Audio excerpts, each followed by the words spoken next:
तो चलिए छात्रों, यहाँ पे आपका कक्षा 7वीं का वार्षिक मूल्यांकन वर्कशीट का देखिए पूरा का पूरा आपका रियल क्वेश्चन पेपर आपका आ चुका है। संस्कृत का पेपर है पूरा आपका 13 अप्रैल के पेपर में सेम टू सेम आपको देखने को मिलेगा। तो एक एक बच्चा जो भी यहाँ पे वीडियो देख रहा है, यकीन करो ये क्वेश्चन पेपर आपका सेट ए का है और पूरा का पूरा आपको सेम टू सेम आपको देखने को मिलेगा। तो एक एक क्वेश्चन रट लेना। चलिए फटाफट पूरा पेपर दिखाते हैं और आपको यहाँ पे देखिए इनका आंसर आपको प्रोवाइड कराते हैं। देखिए सबसे पहले क्वेश्चन आपका यहाँ पे आता है बहुविकल्पी क्वेश्चन। तो क्वेश्चन की अगर मैं बात करूं तो 1 से लेकर 10 तक क्वेश्चन देखिए आपके इसमें बहुविकल्पी हैं और आपको सभी के आंसर भी देंगे। देखिए आपको यहाँ पे रोल नंबर अंकों में और शब्दों में भरना है, आप भर लें, कोई दिक्कत है नहीं। साला का नाम भर लीजिएगा, डाइस कोड भरिएगा, परीक्षा का केंद्र और परीक्षा का आपको दिनांक भर लेना है। और इसके बाद देखिए पहला क्वेश्चन आता है द्वारका कस्मिन राज्य अस्ति, यानी द्वारका किस राज्य पे है? कर्नाटक राज्य में, उड़ीसा राज्य में, गुजरात राज्य में, उत्तराखंड राज्य में। तो आपको बताना पड़ेगा जो आपका द्वारका है ना, यहाँ पे आपका गुजरात राज्य में है। तो आंसर आप यहाँ पे गुजरात राज्य करेंगे। और इसके बाद देखिए क्वेश्चन आपका दूसरा आता है इनमें से कौन सा आपका उपसर्ग है?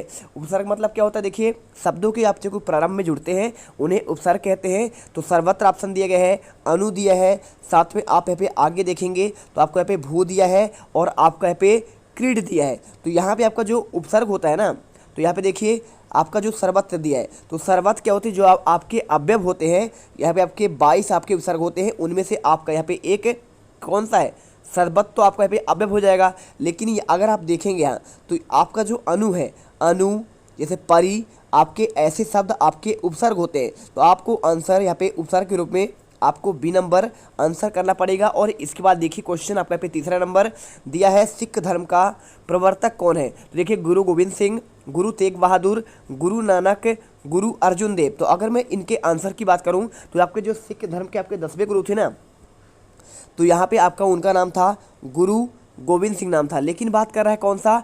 प्रवर्तक कौन है? तो आपको अगर प्रवर्तक की बात करें तो आपको यहाँ पे करना पड़ेगा, देख लीजिए आपको यहाँ पे गुरु नानक जी करना पड़ेगा। सी नंबर आपका इसमें करेक्ट आंसर होगा। ठीक है, चलिए इसके बाद देखिए क्वेश्चन आपका आता है। क्वेश्चन होने के बाद क्वेश्चन चौथा, समस्त भारतीय भाषा नाम जननी किमस्ति, यानी समस्त भाषा भारती का यहाँ पे भारतीय भाषा का जननी क्या है? हिंदी है, संस्कृत है, मराठी है, आपका अंग्रेजी। तो यहाँ पे जो है देखिए भारतीय भाषा कहाँ से उत्पन्न हुई है? यहाँ पे आपका संस्कृत भाषा से आपका उत्पन्न हुई है। तो आपका सबसे प्राचीन भाषा पूछे तो आपका देखिए पाली संस्कृत के रूप में आता है और संस्कृत ही आपका सबसे प्राचीन भाषा होता है। और इसके बाद देखिए पूरा आपका क्वेश्चन मिलेगा।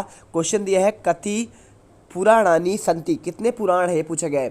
त्रयोदश, एकादश, अष्टादश या फिर षोडश। तो देखिए अगर मैं बात करूं तो आपने सुना होगा 16 आपके पुराण कितने हैं? 16 हैं। तो 16 पुराण है, यानी आपको आंसर कति पुराणानि संति। तो आपको यहाँ पे 16 पुराण करना पड़ेगा। और इसके बाद देखिए क्वेश्चन छठा नंबर लिखा है स्वराज मम जन्म सिद्ध अधिकारास्ति इति अघोषित, यानी स्वराज मेरा जन्मसिद्ध अधिकार है, यह किसने कहा था? तो बाल गंगाधर तिलक ऑप्शन दिया गया है, साथ में दिया है सुभाष चंद्र बोस दिया है, आजाद चंद्रशेखर दिया है और स्वामी विवेकानंद दिया है। तो आपको देखिए 4 ऑप्शन में जो है आपको बताना पड़ेगा कि स्वराज मेरा जन्मसिद्ध अधिकार है, मैं इसे लेकर रहूँगा। ये जो आपका आंसर है ना आपका बाल गंगाधर तिलक का है। और इसके बाद देखिए क्वेश्चन आपका यहाँ पे नेक्स्ट आता है, ये क्वेश्चन हो गया आपका। देखिए क्वेश्चन क्या हो जाएगा 7वां, कहा यशा शरीरेन जीवति, यानी आपका शरीर जीवित कैसे रहता है? यश के कारण। तो आपको बताना पड़ेगा रानी लक्ष्मीबाई के रूप में, रानी अहिल्याबाई, रानी दुर्गावती या फिर रानी कर्मावती। तो आपको आंसर देखिए यहाँ पे आपको रानी अहिल्याबाई आंसर करना पड़ेगा। ठीक है, आप आंसर कर लीजिएगा। इसके बाद देखिए लिखा है क्वेश्चन भी आप देखेंगे तो क्वेश्चन आपका 8वां लिखा है यहाँ पे देखिए, परोपकार किमर्था भवति, परोपकार किससे होता है? दान से होता है, पुण्य से होता है, पाप से होता है, फिर ज्ञान से। तो आप जानते हैं जब आपका परोपकार करेंगे यानी दूसरे को दान करेंगे तो आपको यहाँ पे देखिए क्या होता है? परोपकार का कार्य मान जाएगा। डी नंबर इसका करेक्ट आंसर होगा। और इसके बाद देखिए क्वेश्चन दिया गया है 9वां, योगाभ्यासम उचित समय अस्ति, योग करने का आपका उचित समय क्या है? सायंकाल यानी शाम का, प्रातः काल यानी सुबह, मध्याह्न काल यानी दोपहर और रात्रि काल आप कहें रात्रि को। तो आपको जब भी योग करें ना तो आपका सबसे आपका जो अच्छा समय होता है प्रातः काल होता है, यानी सुबह का समय आपका इसमें सबसे बेस्ट होता है। और इसके बाद देखेंगे आपका यहाँ पे क्वेश्चन 10वां, अति कुत्र वर्जित, अति आपका कहाँ वर्जित? आपका देखिए कहाँ वर्जित है? अत्र यानी आज तत्र यानी तब, अन्यत्र यानी अन्य जगह, और सर्वत्र यानी आपका सभी जगह। तो अति देखिए आपका सभी जगह वर्जित है, तो आपको आंसर डी नंबर यहाँ पे करना पड़ेगा। और इसके बाद देखिए क्वेश्चन आने के बाद आपका यहाँ पे आता है क्वेश्चन 11 से लेकर 20 तक क्वेश्चन आपके 3 अंक इनके आपके निर्धारित हैं। तो अगर मैं देखिए क्वेश्चन 11 की बात करूं, जगत गुरु कहाँ आसीत, तो आपका जगत गुरु की अगर मैं बात करूं ना, तो आपको आंसर करना पड़ेगा। देखिए जगत गुरु आपका पे शंकराचार्य आसीत, आपको यहाँ पे आंसर करना पड़ेगा। तो आप ये देख लीजिए। इसके बाद अगर मैं क्वेश्चन की बात करूँ, देखिए क्वेश्चन आपका आता है 12वां, कति तिथियां भवंती, तो आपको आंसर बताना पड़ेगा आपके तिथि कितने होते हैं। तो आपको बताना पड़ेगा कृष्ण पक्ष और आपका शुक्ल पक्ष, ठीक है। तो आपका 2 तिथि होते हैं, कितने, 2, और आपका होता है शुक्ल पक्ष होता है एक, तो आप लिख दीजिए शुक्ल पक्ष, और दूसरा होता है यहाँ पे कृष्ण पक्ष, ठीक है। तो कृष्ण देखिए और आपका यहाँ पे पक्ष हो जाएगा। तो आपको यहाँ पे इस प्रकार से आंसर करना पड़ेगा, पहला और आपका दूसरा, ठीक है। चलिए अब आपको दिखाते हैं आपके यहाँ पे आपका नेक्स्ट क्वेश्चन। देखिए तो आपको ये देखिए अगर आंसर की बात करें तो कति तिथियां भवंती, तो पंचदशा तिथियां भवंती, तिथि की बात कर रहा है तो 15 होती है। जैसे आपका देखिए प्रथमा, द्वितीया, तृतीया, 11वीं, है ना, आपका होता है ना ऐसे करके आपका पंचमी, 15 तिथि आपका होता है। तो आपको आंसर यहाँ पे यही वाला करना है। और इसके बाद देखिए क्वेश्चन देखिए 13वां आता है, संधि विच्छेद आपको यहाँ पे करके लिखना है। सर्वेश का आपका होगा, देखिए सर्वधन आपका ईसा होगा, ठीक है। तो आपको बहुत सिंपल है, कुछ करना नहीं है, आपको लिख देना है सर्वधन आपका ईसा, ठीक है। सर्वधन ईसा करिए, और ईसा लिखने के बाद आप यहाँ पे इसको लिख दीजिएगा। देखिए किसका होगा, सर्वधन ईसा, ये आपका हो जाएगा आपका दीर्घ स्वर संधि, ठीक है।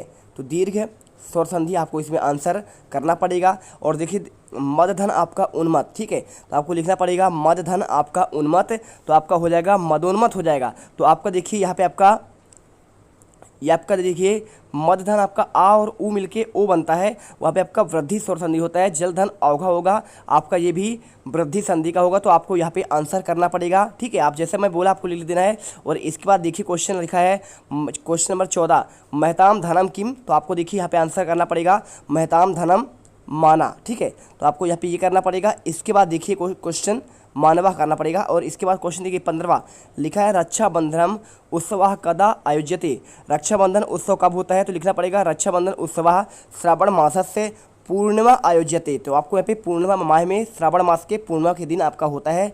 3 नंबर क्वेश्चन। और क्वेश्चन आपका देखिए आता है 16वां, पाणिनि का जन्म स्थान कब किम, यानी पाणिनि का जन्म स्थान कहाँ पे है। तो पाणिनि जन्म स्थानम पाकिस्तान देशस्य सलातुरम नामकम ग्रामम अस्ति, यानी आपका पाकिस्तान के सलातुर नामक ग्राम में हुआ था। आपको आंसर करना है। और इसके बाद देखिए क्वेश्चन आपका आता है 17वां, चतुर्वेदेशु प्रथमा वेदा का, 4 वेदों में प्रथम वेद कौन सा। देखिए तो चारों वेद पर प्रथम वेद आपका पे ऋग्वेद होता है, बाकी आपके 4 वेद होते हैं, सामवेद, अथर्ववेद, ऋजुर्वेद, और देखिए ऋजुर्वेद और आपका यजुर्वेद, ठीक है। तो आपको आंसर यहाँ पे ये आपको याद करके चलना। इसके बाद क्वेश्चन देखिए आपका आता है यहाँ पे आपका 19वां लिखा है, पृथ्वी सूरज से परिक्रमा करोति इति सिद्धांत कहा प्राप्तवान, आपको आंसर करना है। और क्वेश्चन देखिए आपको यहाँ पे 2 समानार्थी लिखना है।